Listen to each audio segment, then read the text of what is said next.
বৃষ্টি হইল, এই যে দেখেন বৃষ্টি হচ্ছে। আর এইদিকে আমি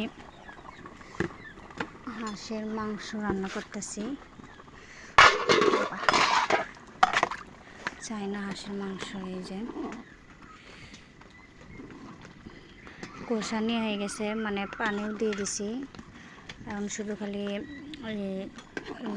নাড়া করে আর কি নামাবো। এই যে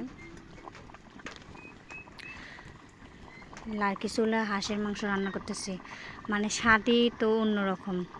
লার্কি চুলা, তার মধ্যে আবার হাঁসের মাংস। আর বৃষ্টি হচ্ছে, ওরা ওই দিকে থেকে বাইরে বৃষ্টি হলো, বৃষ্টির মধ্যে হাঁসের চুলা আর কি রান্না। এই যে শেষের মধ্যে আর একটু মাখা মাখা রাখবো, মানে ঝোলকে আর কি বেশি ঝোল রাখবো না। তো এই তো লার্কি চুলা হাঁসের মাংস।